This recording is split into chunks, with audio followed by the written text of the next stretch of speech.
Fala pessoal, começando mais um TorreCast. Estamos com um convidado muito especial hoje, né, Felipe? Oh, com certeza. Rubens. Pastor Rubens, né? É uma pessoa que eu admiro muito, gosto muito e tem sido bênção aqui na nossa igreja, né, o pastor? Quiser apresentar o nosso convidado aí, Felipe? Então, primeiramente também agradecer a todos que estão nos ouvindo, né, nos assistindo. É um prazer mais um TorreCast. Como o Caio sempre gosta de mencionar, Provérbios 8:10, Torre forte é o nome do Senhor, a qual o justo se acolhe, está seguro, né? Isso. E hoje o nosso convidado, assim como já falamos, é o pastor Rubens, e fale um pouco a respeito do Senhor, pastor, seu ministério, sua vida, e logo a gente vai continuar conversando sobre alguns pontos. Tranquilo. Presente mais você, né? Tranquilo. Eu sou o típico brasileiro. Nasci num lar cristão, católico romano. Então, meus pais sempre nos levavam para a igreja, sempre nos levavam para as festas, mas não tinha aquela característica de falar do evangelho para a gente. Então, éramos religiosos, né? Uhum. E eu cresci assim, até os 17 anos. Com 17 anos, eu fui convidado para ir ao acampamento Palavra da Vida, em Atibaia, em São Paulo. E eu fui, gostei muito, e depois voltei uma outra temporada, né, outras férias, e nessa segunda vez que eu fui ao acampamento, eu tomei uma decisão por Jesus. Jesus foi lá e me resgatou do império das trevas. Amém. E me trouxe para o reino do Filho do seu amor. Né? Uhum. E assim foi o meu momento de conversão, de compreender que eu precisava agora de uma nova vida, e eu tinha encontrado em Jesus. Foi no acampamento em Atibaia, ali no Palavra da Vida, né? Palavra da Vida em Atibaia. Foi quantos anos mais ou menos você tinha? Né? Eu tinha 17 anos. 17 anos. É. Legal. Eu já fui no Atibaia, no Pais e Filhos, fui umas 2 vezes lá, é um lugar gostoso, lá tem campão de futebol, eu lembro bastante, assim, da palavra, da convivência com a turma lá. Uma vez por ano tinha esse Pais e Filhos. Uhum. E a gente reunia lá, fiz muitos amigos lá, eu lembro até hoje, muito, muito legal o lugar. Acho que você frequentou uma época lá também, Sim, né? Sim, eu também fiz o CTL, né, Centro de Treinamento sim. de Liderança, provavelmente foi em 2012, 13, mais ou menos, assim que eu me casei. Foi um curso muito bom, fiquei 3 anos indo lá aos sábados, alguns sábados, e com certeza aquele lugar é um lugar especial, né? Abençoado, muita gente boa, muita gente capacitada, ensinando a palavra de Deus. O acampamento ainda não tive oportunidade, tenho a vontade de ir para aprender mais, até porque a gente faz parte do acampamento Manaim, para ter umas ideias novas também, interagir com o pessoal, né? Muito bom. Mas muito legal. E você lembra assim a mensagem de qual era o pastor, alguma coisa? Tem alguma lembrança específica desse momento? Eu não lembro de quem estava pregando, mas foi num culto da fogueira. Ah, legal. Era o culto que eles faziam na sexta-feira. Então nós estávamos reunidos ali embaixo, no que é o campo de futebol. E ali eles fizeram uma fogueira. E ali o pastor fez um convite de quem queria caminhar com Jesus. E isso foi um diferencial para mim. Porque a ideia não era só aceitar Jesus, mas é caminhar com Jesus. Interessante. E eu creio que naquela época havia uma forte ênfase em discipulado. E quando eu me converti no acampamento, eu fui direcionado a ir para a primeira IPI de São Paulo. E eles tinham um programa com os jovens chamado Grupo de Eco, que era estudar, compartilhar e orar. Então, todo sábado a gente estava ali na primeira e tinha um tempo de estudo bíblico com outros jovens mais experientes, discipulando os novos convertidos. E a gente saía para evangelizar ali na Praça Roosevelt, que é pertinho da igreja, e depois voltávamos para a igreja e tinha um tempo de jogar pebolim, jogar ping-pong. Então era um tempo social muito gostoso. Isso foi forjando a minha vida dentro da igreja e com relação a outros cristãos, outros jovens crentes. E aí eu me deixei ir para trabalhar no acampamento Palavra da Vida, como voluntário nas férias. Isso me colocou em contato com muitos alunos do seminário. E aí foi despertando o desejo de conhecer mais da Bíblia, né? E assim foi a minha juventude. Né? Depois dos 17 anos, Aham. Deus me abençoou. E foi mais ou menos nessa época que você recebeu essa vontade, né, de ser pastor, de... Não foi nessa época. Nessa época foi o despertar para abençoar outros. Do mesmo jeito que eu tinha sido abençoado, eu queria partilhar essa palavra com outras pessoas. Uhum. Então, o desejo de ir para o seminário, para aprender mais da palavra de Deus. Uhum. Mas não tinha assim uma visão, eu quero ser pastor. Eu queria trabalhar com os jovens no acampamento, que era o lugar onde eu ia todas as minhas férias. Eu tive o privilégio, meu pai dizia assim, olha, a sua profissão agora é estudar. Você não precisa trabalhar para ganhar dinheiro, nada disso, você precisa estudar. Então, isso me dava a oportunidade de todas as férias escolares eu estar lá na Palavra da Vida, trabalhando como voluntário na equipe. Então, eu trabalhei desde a época da limpeza até ser conselheiro no acampamento.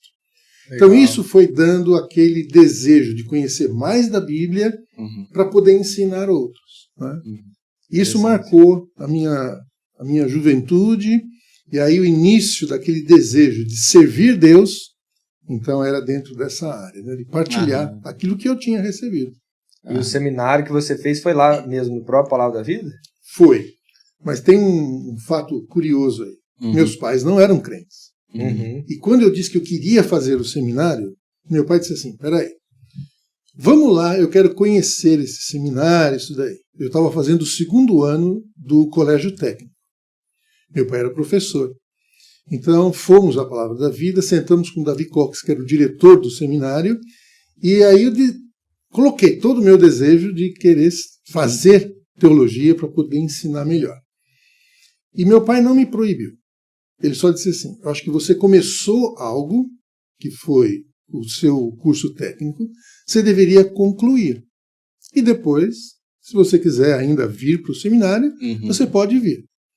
E o Davi Cox aproveitou essa deixa e ele falou assim, seu pai não está proibindo, mas ele está aconselhando, e a Bíblia diz para a gente honrar o conselho dos pais.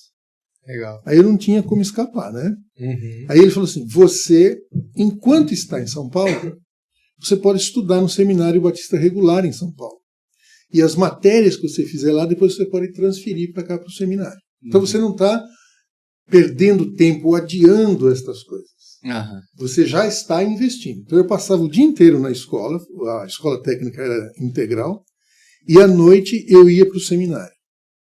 E aí eu me lembro subindo a ladeira Porto Geral, em São Paulo, com bastante folhetos na mão, indo distribuindo, que as pessoas estavam vindo e eu estava indo no contrafluxo. Na contramão. E aí isso foi forjando em mim aquela compreensão, o desejo de aprender mais.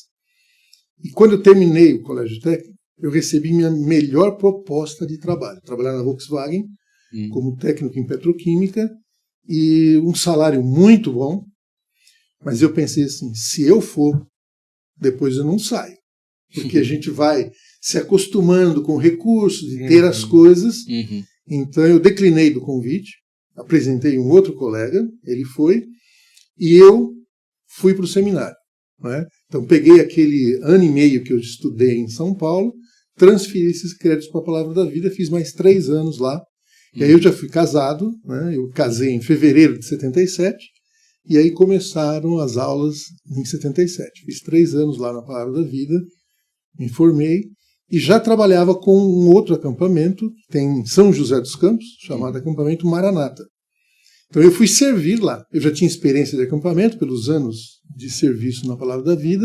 Eles me convidaram para dirigir o acampamento lá. Nossa, que legal. E aí foi muito bom, crescimento e tudo mais. Né? Então o meu chamado nunca foi direcionado para ser um pastor de igreja, mas alguém voltado para cumprir o discipulado que Jesus nos diz lá em Mateus, né? Ele falou que a gente para fazer discípulos de todas as nações. Isso foi a coisa forte que ficou na minha cabeça.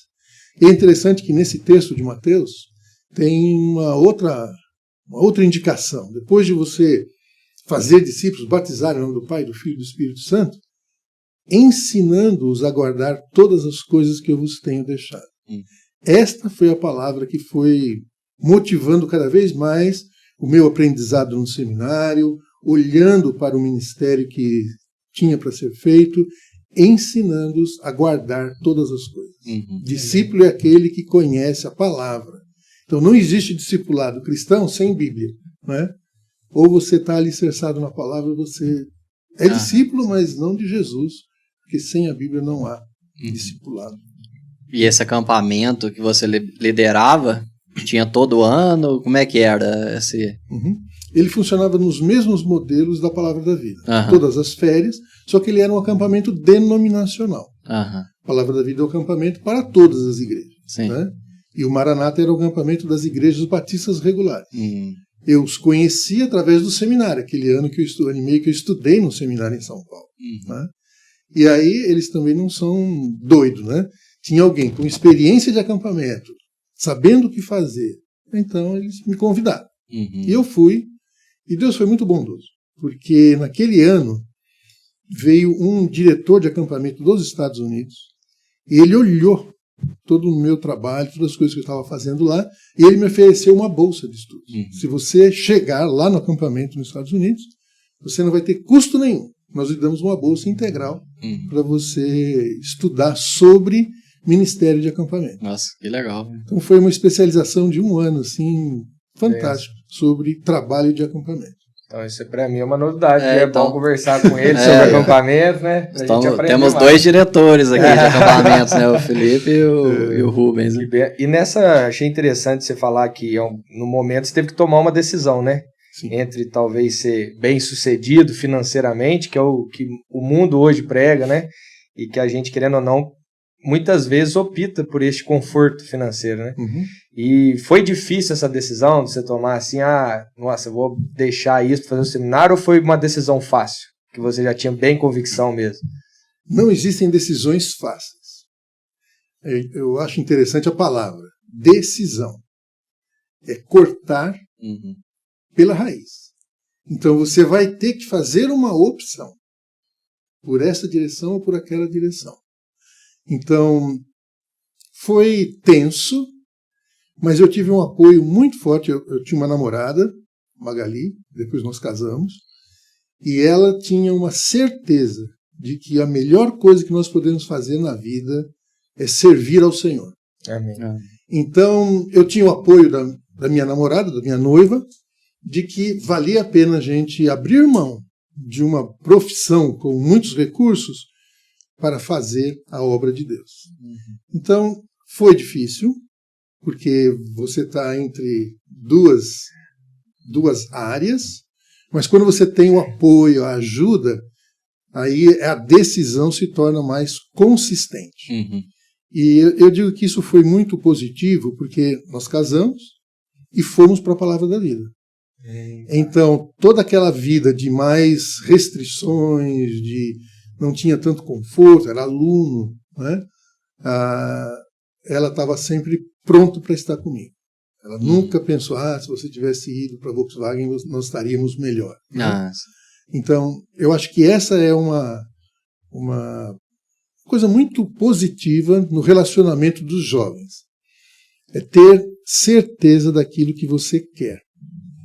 Então, tanto eu quanto ela queríamos servir ao Senhor. Essa ideia de Mateus, né? Fazer discípulos. Mas depois tem uma questão de visão. A visão vem daquela coisa específica. Aonde Deus quer te usar? Como Ele quer lhe usar? Magali queria ser missionária entre os índios. Eu falei assim, eu não tenho chamado para os índios, não. Eu nasci e cresci numa cidade como São Paulo. Então, se você quiser ir para o meio dos índios, Deus te abençoe. Eu não tenho uma visão, né, para ir para índios. E ela falou assim, mas você quer servir ao Senhor? Quero. Isso é condição sine qua non. Então, Deus pode direcionar nossos passos. E foi assim. Benção. E é interessante porque quando a gente vê no chamado ministerial, tem que ter bem essa unidade entre os dois, né? Porque o ministério acaba interferindo dentro do lar, dentro da casa, todas as decisões, e é muito importante caminhar junto. E legal saber de toda essa experiência que você tem vivido aí, tomado. Não, cara? Nossa. E isso aí é um exemplo também para todos nós, né? A gente caminhar em julgo igual, Isso. né? Isso. Com a esposa, né? E tomar as decisões juntos, né? E a gente vê claramente isso na palavra de Deus, né?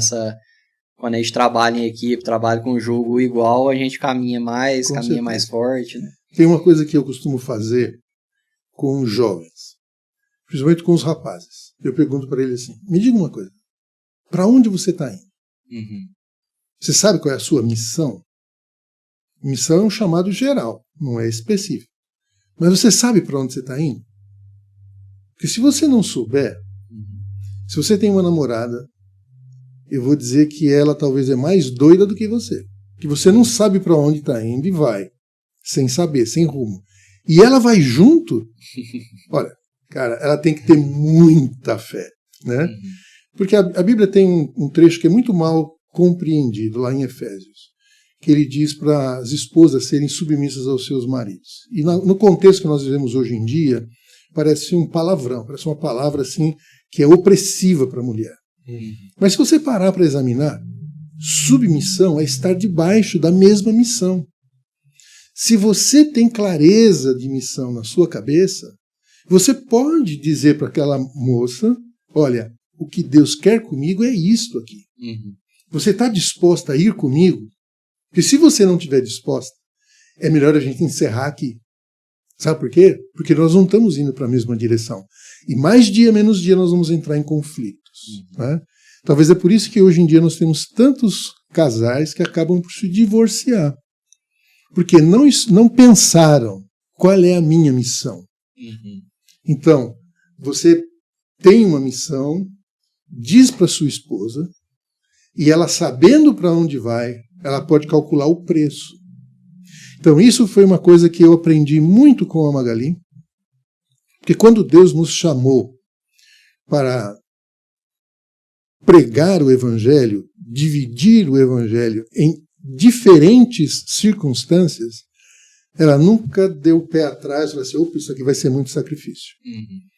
Então, Deus nunca nos chamou para lugares inóspitos. Então, ele fala assim, para você pregar em Jerusalém, Judeia, Samaria, até os confins da terra. Então, a minha Jerusalém era São Paulo, dela também, ela também era de São Paulo. Então, nós pregamos ali, fomos jovens ali. Depois, a nossa Judeia, nós saímos para ministrar, o acampamento Maranata fica em São José dos Campos. Então, a gente ia para lá e nós começamos a trabalhar com os jovens das igrejas para formar a equipe do acampamento nas férias, né? Então, ao longo do ano, a gente trabalhava em formar uma equipe, dando discipulado, orientando na Bíblia, para que chegasse no acampamento. Eu não queria ter problema com os equipantes. Já chego que os acampantes trazem, né? Eu precisava ter uma equipe de apoio bem afinada.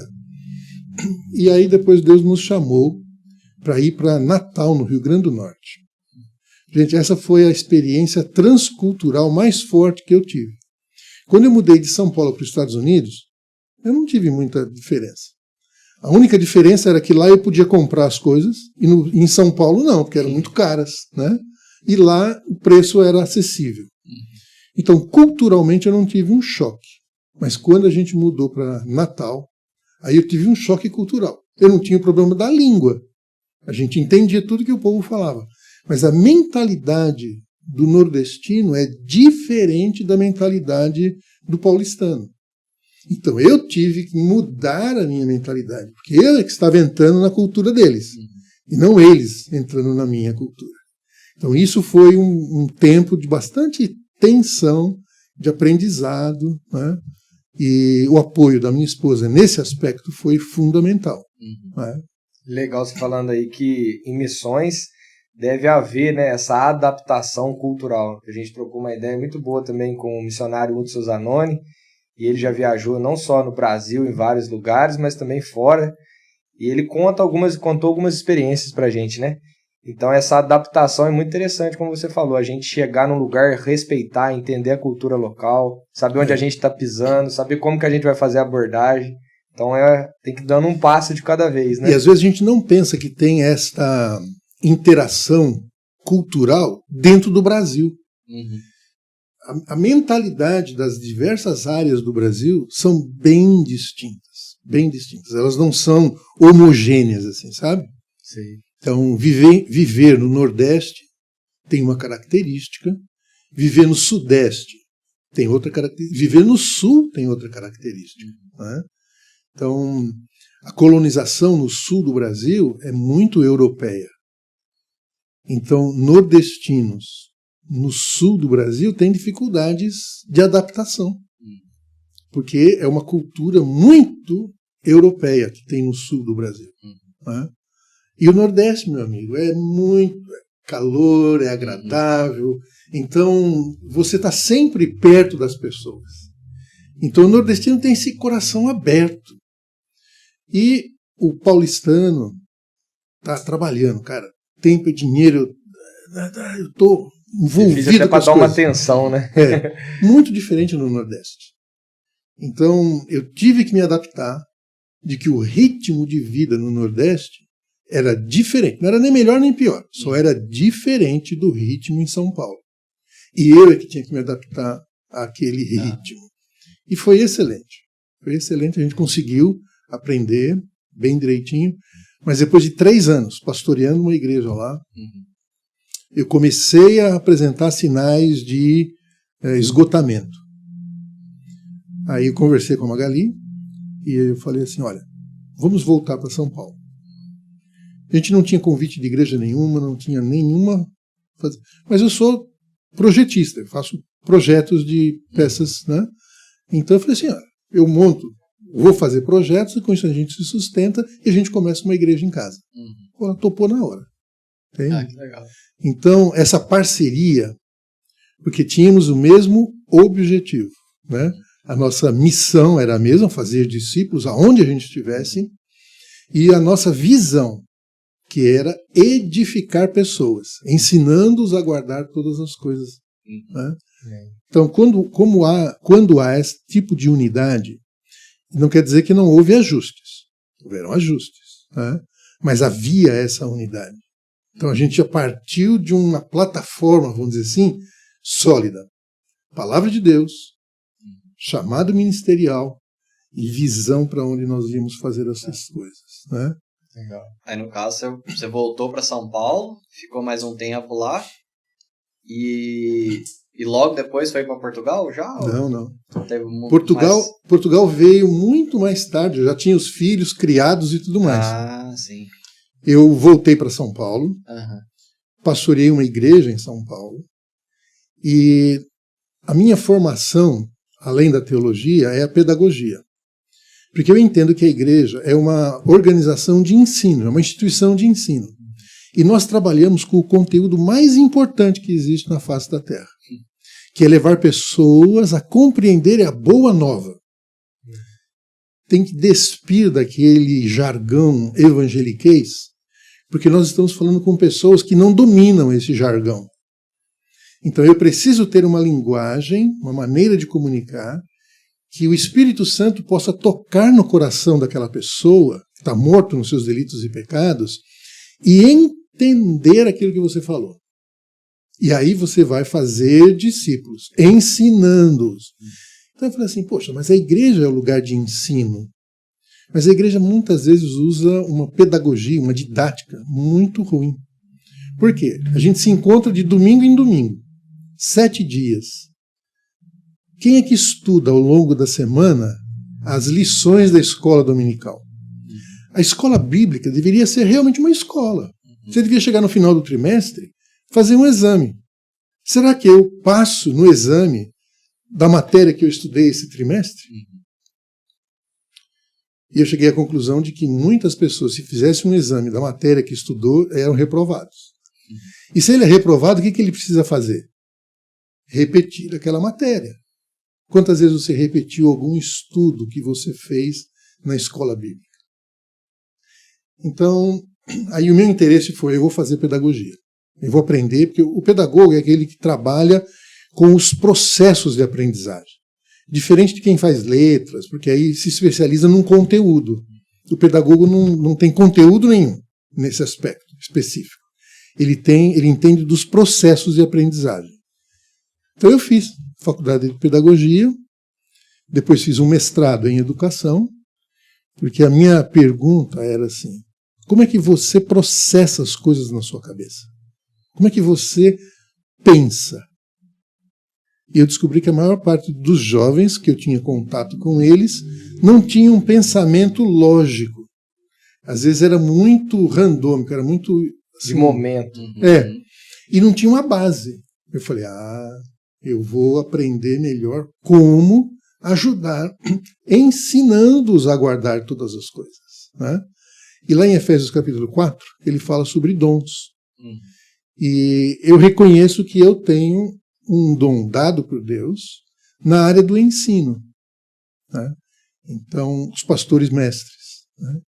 Que ajudam a edificar cada membro da igreja, para que essa justa cooperação dos membros edifique o corpo todo. Então, eu não tenho todos os dons, nem todas as habilidades. Nós temos dons e habilidades distintas. Se você não exercer o seu dom, eu sou prejudicado. Porque eu não estou crescendo com aquilo que você tem dado por Deus para abençoar o corpo. E assim, cada um de nós, cada membro da igreja, precisa compreender que eu tenho, da parte de Deus, uma tarefa na edificação desta comunidade local. E às vezes a gente não valoriza isso. Né? Se eu não for para a igreja não tem problema, ninguém vai sentir minha falta. Você se engana muito nisso. Né? Porque é como se você estivesse tirando uma parte do seu corpo e deixado de lado, como se ele não tivesse importância. Cada membro tem... Cada membro é importante, cada pessoa é importante dentro da comunidade. E isso precisa ficar muito claro na mente da gente como crente dentro de uma comunidade local, é que a minha vida é parte da sua vida. Se eu vou bem, você também vai bem. Mas se você vai mal, eu também vou mal. Então eu preciso sentir, porque esse pulsar, vamos dizer assim, né, do sangue de Cristo nas nossas vidas, é que vai nos trabalhar, vai nos purificar do mundo. Nós saímos do mundo. Às vezes o mundo não sai da gente, mas a gente devia tirar o mundo da nossa vida. Transformai-vos pela renovação do vosso entendimento. E eu preciso da participação de todos os membros de uma comunidade para crescer. Veja aqui na nossa igreja, né? A variedade de dons, de talentos, de competências que existem aqui. Né? E aí nós crescemos com isso. Tenho pensado aqui ultimamente no pastor Arruda, né? Como ele nos ajuda a ser mais precisos na palavra. Está dando aula de hebraico, para que a gente possa olhar para a Bíblia e não ser levado por qualquer vento de doutrina. Alguém que chegar com uma doutrina nova aqui, cara, me mostra na Bíblia e nós vamos olhar para a palavra. Né? E você não vai ser enganado, vai ser levado por qualquer coisa. Então veja, cada um, exercendo o seu dom, edifica o corpo todo. Então eu não posso prescindir de ninguém. Ninguém. Muito legal.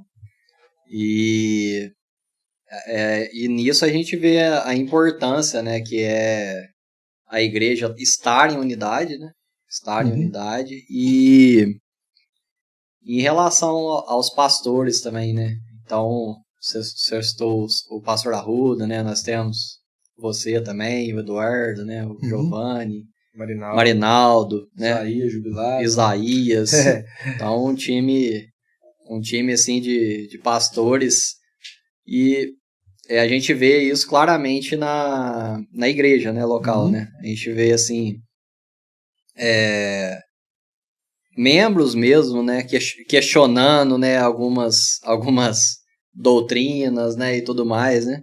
Então, quando a gente tem essa participação igual o senhor falou mesmo de Pastor Arruda, né? A gente está mais alinhado, né, com a palavra de Deus, a gente tem uma unidade melhor, né, entre membros, a gente tem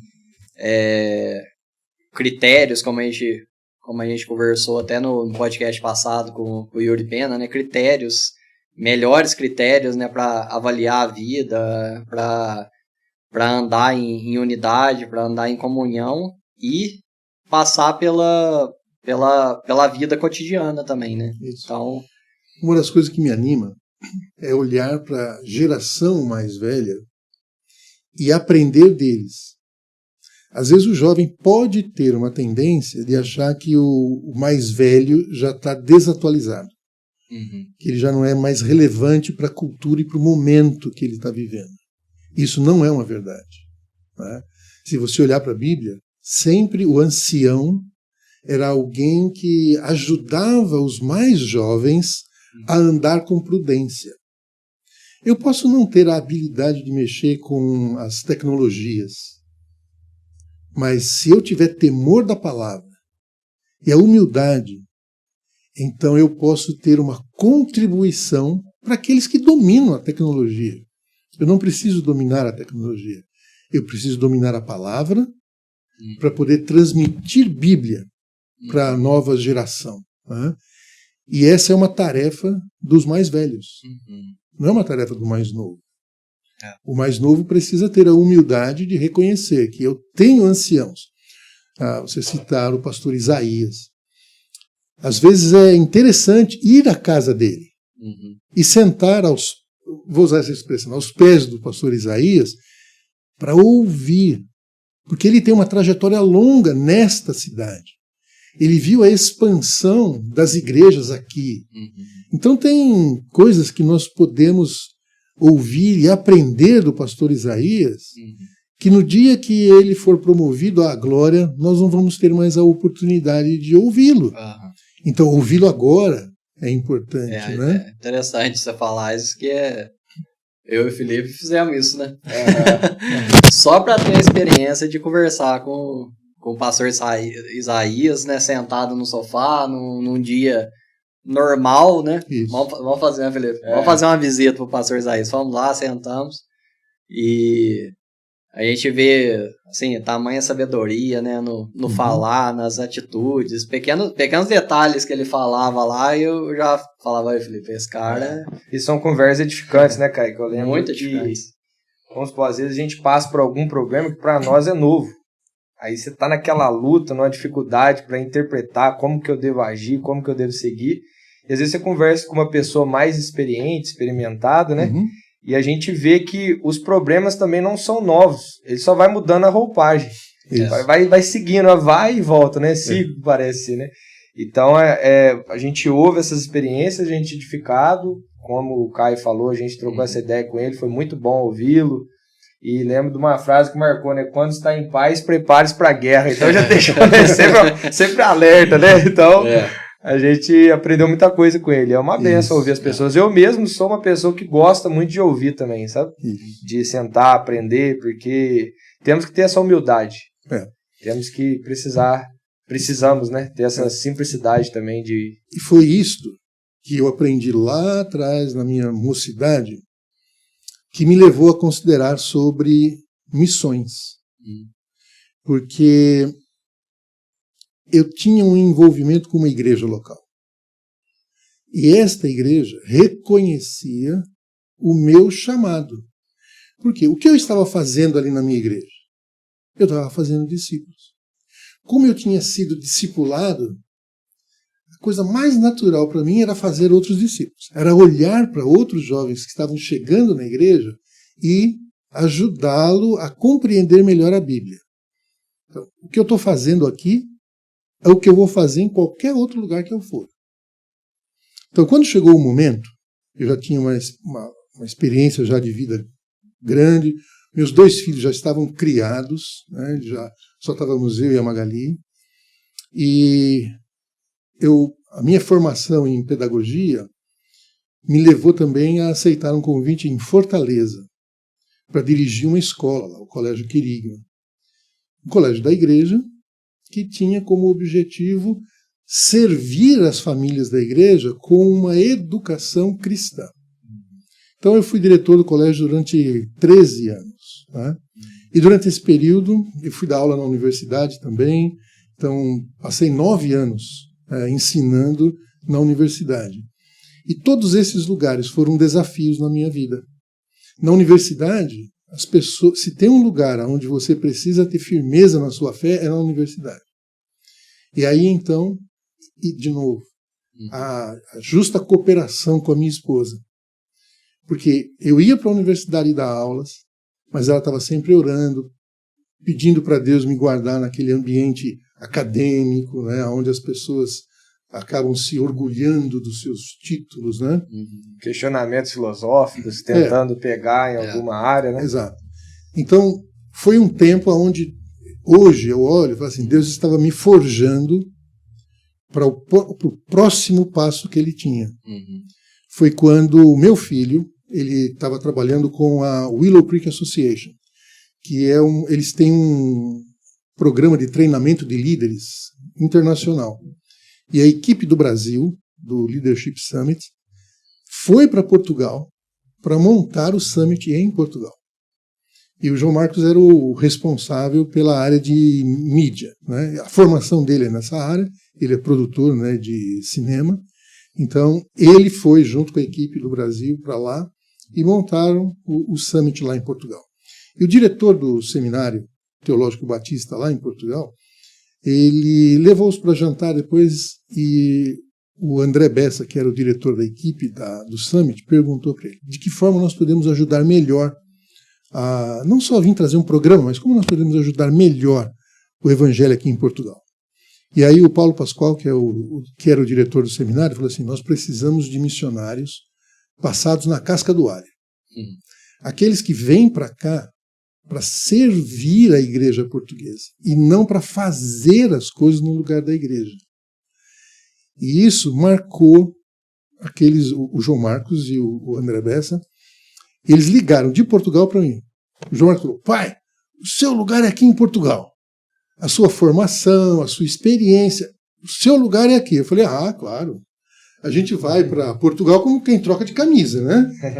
Eu falei, não, João, tudo bem, legal, joia. Ele me colocou em contato com esse diretor do seminário lá, a gente começou a conversar e tudo mais, e aí veio um convite para a gente ir para Portugal trabalhar com o seminário lá, na formação de líderes portugueses para suprir as necessidades da igreja. Porque ele dizia assim, quando o missionário vai embora, ele vai embora e todo o ministério que ele fez acaba indo embora com ele. E aí a gente tem um buraco de novo no lugar. Então, nós não queremos missionários que venham aqui para fazer. Nós queremos missionários que venham aqui para ensinar o povo a fazer. Legal. E esse foi o chamado, o desafio que Deus nos deu para ir para Portugal. Aí então conversei com a Magali e em 2010 a gente decidiu que estava na hora de ir. E a igreja que nós frequentávamos era uma igreja que reconhecia esse chamado. E ela falou, Rubens, você faz discípulos aqui. Então você vai fazer discípulos em Portugal. E essa igreja está conosco desde 2010. Passaram por crise, por dificuldades, mas nunca falharam um único mês em enviar o sustento para a gente estar em Portugal. Né? Legal. Então, é um relacionamento. Né? Até hoje, eles continuam investindo no nosso ministério. Eu estou aqui no Brasil temporariamente, né? E eles olham e falam assim, você está em Machado? Fazendo discípulos, né? Fazendo discípulos. Então, tá cumprindo o objetivo que nós temos com você. Ô Rubens, e quanto tempo você ficou em Portugal? De 2010 até 2020, aí minha esposa faleceu, a Magali faleceu em Portugal, aí eu voltei para o Brasil, em 2022 eu voltei para Portugal, né? Final de 2021, voltei para Portugal, e Deus entendia que a melhor coisa para mim não era estar sozinho no ministério. E em São Paulo, eu estava um dia aqui em São Paulo, lá em São Paulo, e o meu filho tinha uma amizade muito grande com uma pessoa aqui dessa igreja, a Ivana Cacheta, né? E a Ivana e o Nelson sempre tinham contatos com o João Marcos, deram um cavalo para ele vinha aqui para a fazenda e tudo. E a Ivana estava viúva já há 7 anos. E ela foi comemorar o aniversário do Luiz Felipe, o filho dela, lá em São Paulo. E o João Marcos falou: pai, a Ivana está em São Paulo, vai lá visitá-la. Eu estou aqui com... Ele tem 2 filhos, né? Eu estou aqui com meus netos. Não, ela deve estar terminando de almoçar já e tudo, vai embora. Pai, vai lá. Aí eu falei: tá bom. Peguei um Uber e fui encontrar com a Ivana, com o Luiz Felipe. E a gente passou assim a tarde juntos e depois à noite a gente jantou juntos, né? O João Marcos veio também, a Anne. Mas eu já conhecia a Ivana. A Ivana foi minha aluna no seminário da Palavra da Vida. Né? Eu fui professor lá durante 4 anos no seminário. E ela fez parte do meu grupão, né? Do grupo de alunos. E Magali era uma pessoa que acompanhava a Ivana de perto. Né? Ela morou 1 ano em Fortaleza, quando eu morava lá, e trabalhou no Colégio Querigma durante aquele ano, o ano antes de casar com o Nelson. Aí voltou, casou. Eu tive a oportunidade de estar aqui no casamento dela e participar da cerimônia do casamento. Né? Então, nós voltamos a conversar mais de perto. Agora eu estava viúvo, ela estava viúva. Nós tínhamos uma visão clara do que é que Deus quer para a nossa vida. Então, começamos a considerar a possibilidade de vivermos essa nova etapa de vida juntos. Né? Então, não precisava de muito tempo. Né? Aí nós resolvemos casar. Aí casamos. Eu até brinco, né, com o Luiz Alberto, porque eu estava em Portugal. E eu queria que a Ivana tirasse os documentos para ir para Portugal, tudo tranquilo. Né? Então, eu fiz uma procuração para o Luiz Alberto. E aí, no casamento civil aqui em Machado, foi ele que me representou, né? Ele que assinou os documentos. Então ele falou assim: não, depois eu vou lhe dar tua esposa por procuração também. Legal. E, Rubens, essa vivência que você teve lá em Portugal, né? A gente sabe que a gente não... Eu nunca fui a Portugal, nunca fui para a Europa, nada, né? Mas a gente sempre vê, assim, os cristãos lá de Portugal, né? Como é que estão as igrejas lá, a gente ouve falar, né? E tudo mais, né? Como é que qual que era a dificuldade, assim, que tinha com as igrejas, né? Se você puder falar um pouquinho, assim, claro. até a questão da juventude, né? Que vem vindo muito forte a juventude lá, né? Totalmente perdida, né? E tudo mais, né? Nós temos que levar em consideração que o Brasil é um país muito jovem. Nós temos 500 e poucos anos de história. Portugal é muito mais antigo. E Portugal está no sul da Europa. Ele só tem divisa territorial com a Espanha. A reforma protestante que aconteceu na Europa nunca chegou em Portugal. Porque era barrado na Espanha, que eram países católicos. Né? Então, o evangelho da reforma, como nós conhecemos, não era uma coisa comum em Portugal. Então havia muita dificuldade para ser crente em Portugal. E Espanha também. Mas Portugal era mais isolado do que a Espanha. Entende? Então, nesse sentido, ser crente em Portugal, você precisa ter um compromisso com Jesus, porque você vai sofrer perseguição. E anos atrás, hoje em dia a perseguição é muito mais velada, depois que Portugal entrou para a comunidade europeia, as coisas se diluíram um pouco. Né? Mas antigamente não. O padre lá mandava, e se tinha um crente lá naquela cidade, o padre mandava expulsar e o cara tinha que ir embora. Então, ser crente em Portugal precisava ter convicções.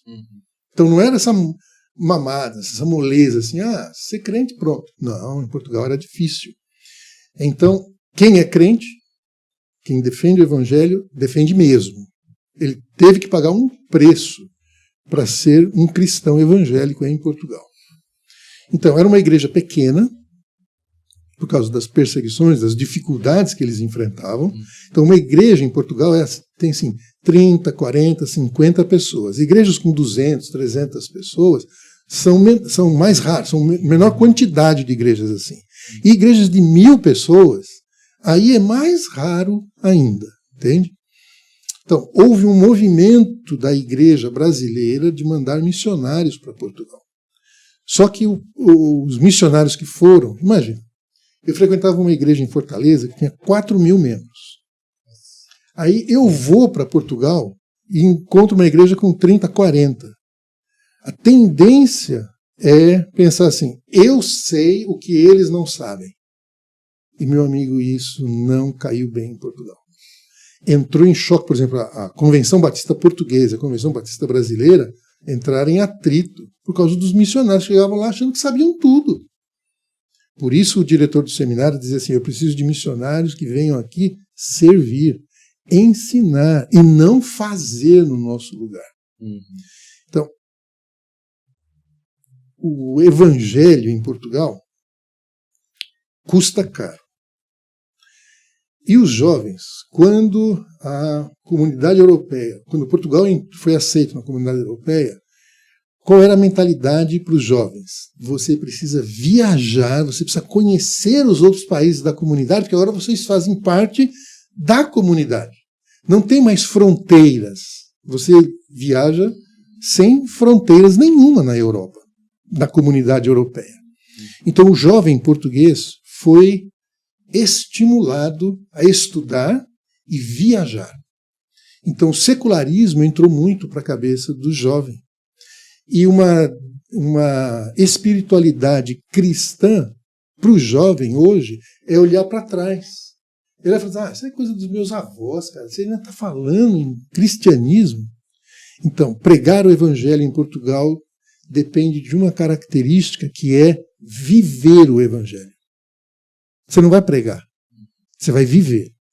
Quando você está vivendo o evangelho e eles estão olhando os seus procedimentos, eles começam a ter a curiosidade de perguntar por que você faz o que você faz. E aí você pode falar do evangelho. Dá uma brecha para começar, né, o assunto. E o que tem que entender, a gente fala uma língua muito próxima com o português de Portugal. Não é a mesma língua, ela é diferente. Mas é muito próxima. Então a gente pensa que chega em Portugal e não vai ter barreiras. Meu amigo, é um pensamento completamente equivocado. Você precisa aprender a cultura portuguesa. Eu levei 6 meses para ser aceito como pastor na igreja. A igreja me convidou, eu tinha sustento do Brasil lá, e depois de 6 meses, um dos líderes da igreja chegou e falou assim, Rubens, agora a gente pode confiar em você. A gente sabe que você não tem nenhuma carta na manga. Eu falei, oxe, eu acho que tem que ser o contrário, né? Eu estou aqui, não custo nada para a igreja, estou servindo vocês e sou eu que tenho que demonstrar. Né? E é verdade. Os 10 anos primeiros que eu passei em Portugal foi conquistando um testemunho. Entende? Responsabilidade. E depois, quando eu voltei, né, depois logo eu voltei com a Ivana e a Anne foi conosco. Então, foi construir, né, em cima daquela responsabilidade que já havia sido conquistada. Né? Então foi muito positivo. Eu tenho cidadania portuguesa, né? Então eu fico olhando para o dia que Deus vai abrir portas novamente para a gente voltar e ministrar em Portugal. Mas nós estamos aqui esperando o que Deus quer. Eu quero fazer o que Deus quer. E eu posso fazer discípulos aqui em Machado, em Portugal, em qualquer canto que a gente for. O chamado é o mesmo, fazer discípulos, ensiná-los a seguir todas as coisas que Jesus deixou. Né? Amém. Tô olhando, você tá com o uniforme da CEPAL, você faz parte da CEPAL, né? Isso. E todo esse ministério tem esse envolvimento diretamente ligado, eles que te enviam, eles que te mandam, ou é o ministério à parte, o que é a CEPAL, né? Explicar para nós. A CEPAL é uma missão internacional que aqui no Brasil chama-se Servindo Pastores e Líderes. Né? E o objetivo da CEPAL é exatamente isso, servir. Como é que nós podemos servir a sua igreja? Então foi com essa mentalidade que eu fui para Portugal. Como é que eu posso servir a igreja portuguesa? Quem me enviou não foi a CEPAL. Quem me enviou foi a minha igreja local. Então eu não abro mão dessa percepção. Quem envia é a igreja, não é a missão. A organização missionária facilita você entrar num campo onde talvez a sua igreja nunca entrou, não tem noção de como fazer. Já tem uma liderança estabelecida naquele local. E tem suporte para que você possa estar num outro país. Por exemplo, minha esposa faleceu em Portugal. Quem é que me deu suporte para poder organizar todas as coisas e voltar para o Brasil e ter um cuidado? Eu tive que trabalhar comigo como é. Eu tinha uma pergunta para responder que a CEPAL colocou para mim. Quem é você sem a Magali? Eu fui casado 42 anos. Quem é você? Você precisa se redefinir, se reinventar, porque agora, se você não conseguir dar este passo, talvez você não consiga continuar no ministério. Então, eu tive a assessoria da CEPAL e de um ministério chamado Limiar, que me ajudou a trabalhar o meu luto. E nós estávamos no meio da pandemia, né, naquela época, 2021, e eu consegui, então, com o apoio da CEPAL, com o apoio do Limiar, organizar, botar a minha cabeça de volta no lugar. Né? E em 2021, a minha filha teve um câncer, 3 meses depois que a mãe tinha morrido de câncer. Né? Então foi um tempo onde Deus trabalhou a minha relação com a minha filha, de acompanhar, de estar junto dela. Ela mora em Fortaleza. Né? Então, o Senhor tem o cuidado conosco. E a agência missionária que lhe dá suporte precisa compreender o coração do missionário e as necessidades que ele tem. Então, eu reconheço que a CEPAL foi uma grande ajuda, tanto lá em Portugal, e depois, quando eu precisei voltar, organizar minha vida novamente e dar o próximo passo. Então, a agência missionária é uma organização de suporte, de apoio à igreja local. Então, a minha igreja, lá em Natal, que nos enviou para Portugal, tem uma parceria com a CEPAL, porque nós temos o mesmo objetivo, fazer discípulos, que vão fazer discípulos, que vão fazer outros discípulos. Amém. Então, a igreja tem essa visão, tem esse desejo, e tem uma agência missionária que dá o suporte e ajuda para que isso possa ser operacionalizado. Né? Então, hoje eu continuo como missionário da CEPAL, estando aqui no Brasil. Eu não deixei de fazer missões. Né? Hoje é apenas que o local é Machado, Minas Gerais. Eu continuo missionário do mesmo jeito. A minha igreja lá em Natal continua investindo no nosso ministério. Nós temos vários mantenedores, várias pessoas que olham e falam assim, você está fazendo discípulos? Estou, então nós continuamos contigo. O dia que você parar de fazer discípulo, não tem mais justificativa para a gente continuar investindo nesse ministério. Né? Então, nesse aspecto, eu sou muito grato a Deus, tanto pela minha igreja local, como pela organização missionária que nos dá suporte, para que a gente possa estar aonde estiver, fazendo discípulos, servindo a igreja local. Eu acho interessante também essa forma de fazer missões, né? Porque às vezes a gente acha que missionário a gente tem que ir para algum lugar, tem que, né, ir para outro país e tudo mais, mas tem essa possibilidade também da gente fazer missões, né, internacionais, estando em casa também, né? Eu conversei com, acho que foi um amigo seu, né, que esteve aí esses dias para trás, e eles têm eu acho que é pela CEPAL também, é um evangelismo na internet. Isso. Não é isso? Ele é um engenheiro e trabalha com evangelismo na internet, né? Chamado JesusNet. Então, há uma divulgação gigantesca, né, do JesusNet internacional, e tem esse braço aqui no Brasil que coloca o evangelho de uma maneira clara de ser entendida, clara de ser comunicada. Né? Então, isso é muito interessante. E veja, ele é um engenheiro, tem uma empresa, trabalha como engenheiro, mas está servindo junto com a CEPAL, servindo pastores e líderes com ministérios que às vezes a gente não tem oportunidades. Então a gente está servindo. Né? Esse é a alma da CEPAL, servir. De que maneira eu posso servir? Eu estou aqui em Machado durante esse tempo, de que maneira eu posso servir a primeira igreja e outras enquanto estou aqui? Né? Legal. Ô Rubens, nosso tempo tá acabando. Eu achei interessante, no começo da conversa, você falou sobre missões e visão, né? Uhum. Essa diferença, né, dentro do ministério, ou até mesmo dar uma definição para nós aí, para quem está nos assistindo aí. Tá certo. Uma das coisas que eu tenho bem claro na minha mente é que missão todos nós temos. Que a missão que Jesus nos deixou é ir fazer discípulos de todas as nações. Uhum. Então, você está aqui em Machado, você é um agrônomo, você está fazendo missões ali com as pessoas que estão ao seu redor. Uhum. Né? Você trabalha numa empresa, os clientes que vêm à empresa, você está fazendo missões ali. Uhum. Né? Então, isso é a consciência missionária. Mas nós temos que ter um outro passo. Isso daí é o primeiro passo. Uhum. O próximo passo é o que Deus quer com a minha vida. Uhum.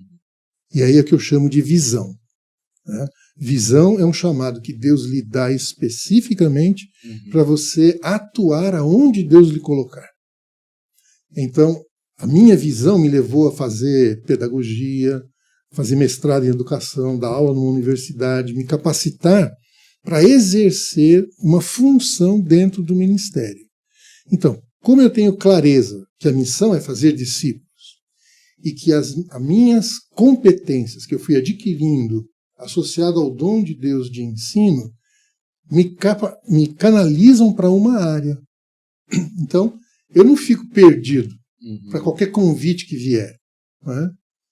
Eu tenho um foco bem definido e esse foco está na palavra. Né? Efésios 4 diz que é para equipar os santos para o desempenho do seu serviço.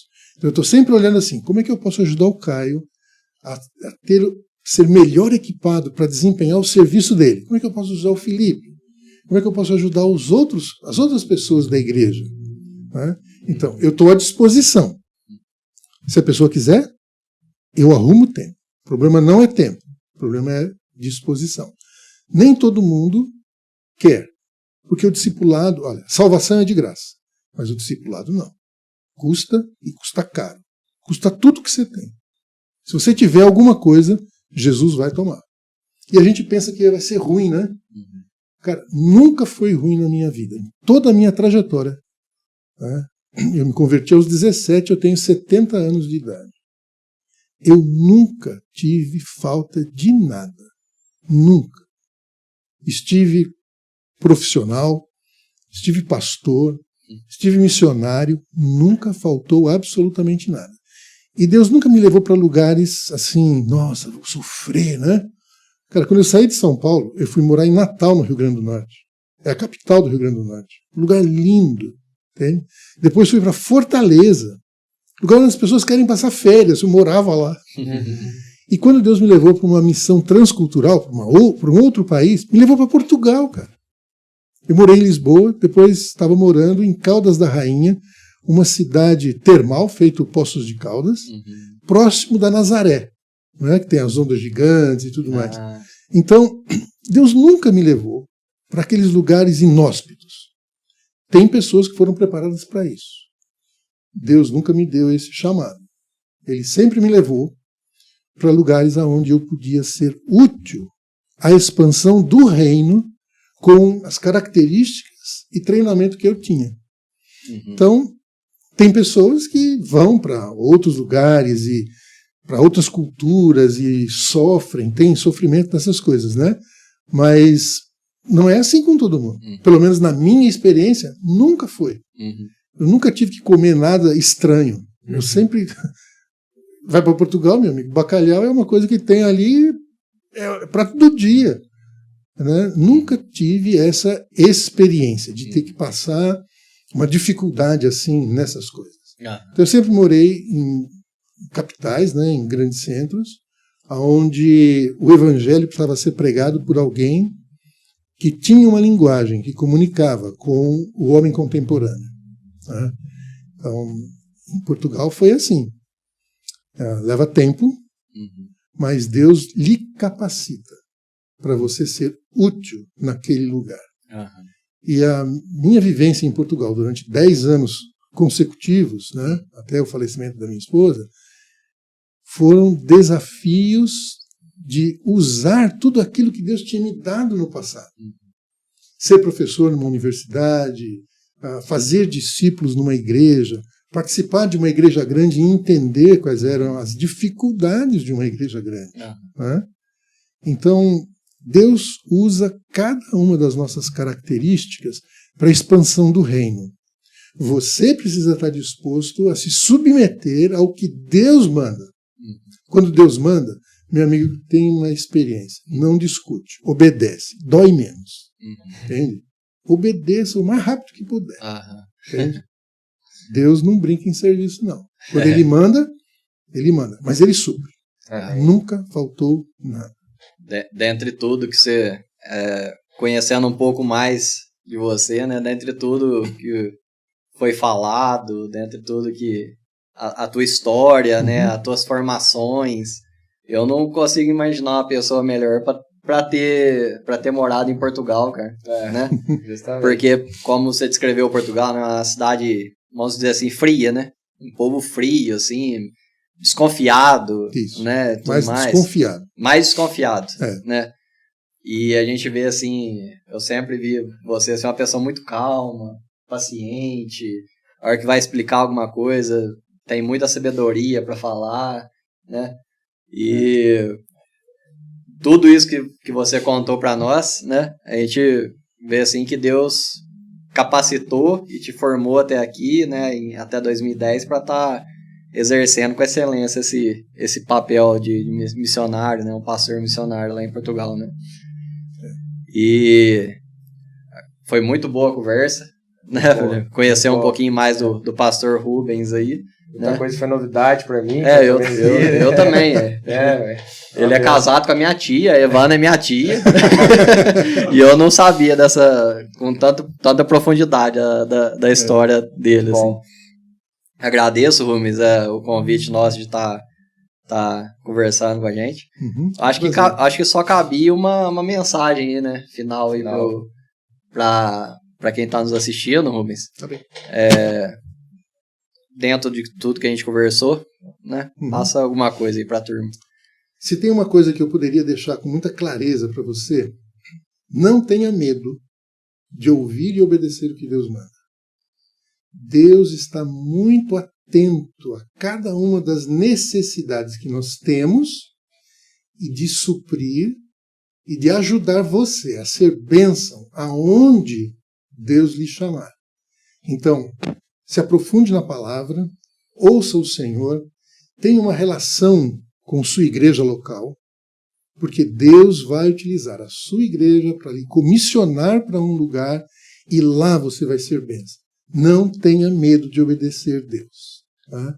Sempre Ele estará cuidando de você. Eu digo, Deus é o melhor patrão que existe no mundo. Ele sabe de cada uma das suas necessidades antes que você as tenha. E Ele supre cada uma delas sempre. Você vai ver as coisas mais inusitadas. Deus suprindo necessidades. Tá? Quando você quiser ouvir um pouquinho mais de como Deus supriu necessidades ao longo dessa minha jornada de ministério, eu estou à sua disposição. Tá bom? Muito bom. Agradeço, Rubens. Mais uma vez, fala o versículo para nós, Felipe. Provérbios 8:10. Torre forte é o nome do Senhor, a qual o justo se acolhe e está seguro. Né? Amém. É isso aí, pessoal. Até o nosso próximo TorreCast. Um abraço a todos aí. Deus abençoe. Abraço, galera. Até mais.